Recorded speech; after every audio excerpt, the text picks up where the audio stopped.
کله ناکله دې په بام ودرېږي نه دې راځي خیر دې قسم که د هغې ماتېږي نه دې راځي.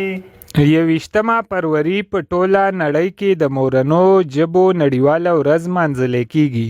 په دغه سلسله کې په ضلع کوزدیر تیمرګره کې د دیر قامي پاسون لخوا د یوې مشاعرې تابیا شوې وه چې پکې د علاقې سره سره د خیبر پښتونخوا د مختلفو علاقو نه شاعرانو ادیبانو ګډون وکړو. داسې وه چې په کال 1992 کې د ملت متحده یا د یونایټډ نیشن د هغې چې کوم جنرل اسمبلی وي نو هغې په دې خبره باندې بحث وکړو چې دا دنیا چې څنګه د مصنوعیت طرف ته روانه ده دا ګلوبلایزیشن چې څنګه روان دی نو دا رو د دې دنیا ثقافتونه هم دا طاقتور ثقافتونه چې کوم په ساینسي بنیاد ولاړ دي نو دوی دا واړه ثقافتونه هم خوري او دې سره سره دا وړې ژبې هم او دوی چې حساب وکړه ماهرینو نو د 20 صدۍ نه مخکې د 20 صدۍ چې کوم دغه و د تاریخو نو 600 ژبې چې دی نو حالاتو خوړلې وي.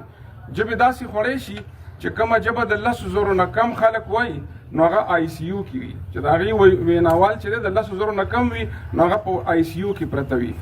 که هر څو یې توده ځمکه د ورېږ دی د وطن مثال د خپل مور د غیږ دی د اوړي سره غرمه دا ګورو چینار د خو څوک نشته راوړې مې د ځان سره ستار د خو څوک نشته.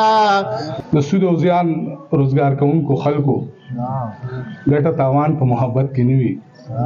رحمتدار چا په کور نه ورېږي لوڼه د هر سړي قسمت کې نه وي. زمونږ به پکې بالکل نه افغان نه څه ګیله وي خو مونږ باندې چې شوی ظلم زور درته ښکاره وي او تر سترګې پټې که حق ووایه ګویا شه او د امن داویداره پښتونخوا ته خو لږ راشه. مونږ د ژبو حوالې سره دومره ویلی شو چې دغه ژبې د ترسیل ذریعې دي. د دغه ژبو په حوالې سره مونږ خپل احساسات خپل جذبات خپل خیالات چې دی نو هغه نورو ولسونو ته رسولی شو نورو خلکو ته رسولی شو نورو وګړو ته رسولی شو. د دې ترڅنګ څومره ژبې چې په نړۍ کې ویلی کېږي موږ ټولو ژبو ته ډېر د قدر او د احترام په سترګه باندې ګورو. دغه ټولې ژبې چې دی نو هغه نښې دي د الله تعالی پیدا کړي دي او دغه ژبې چې دی نو هغه په دې نړۍ کې شتون لري. په ټولو قومونو باندې خپله ژبه ګرانه ده. موږ د چا د ژبې نفي هم نشو کولی خو دا انسان فطرت دی چې د هغې به د خپلې مورنۍ ژبې سره مینه وي او هغه د ده په فطرت کې هغه غلې راغلې ده. نو زموږ د خپلې ژبې مورنۍ ژبې پښتو سره ډېره زیاته مینه ده. په دغه اساس باندې دلته موږ پروګرام را جوړ کړی دی. دغه پروګرام کې موازري لګولې ده او دلته د مورنۍ ژبې په اهمیت باندې د حکومت وقت نه او دغه رنګه د خپلو وګړو نه موږ یو شمېر غوښتنې وکړلې او انشاءالله چې دغه غوښتنې سر ونیسي.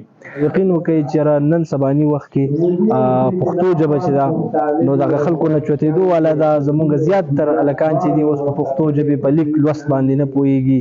زمونږ زیاتتر ملګري د دغه پښتو لیک لوست سره ناشنا شوي دي. نو دغه ورځ چې ده دا موږ ته دغه یادګیرنه راکوي چې تاسو د پښتو ژبې په لیک لوست باندې خپلې ژبې لپاره دوام وبخئ د هغې دپاره مختلف هلې ځلې وکړئ. نو نن هم ډېر زیات شاعران ادیبان واورېدو او د ټولو حکومتي وخت هم دا مطالبه ده چې د مورنو ژبو دپاره خصوصي ګامونه پورته کوي او خصوصا پښتو که د نصاب ژبه شي حد به وشي.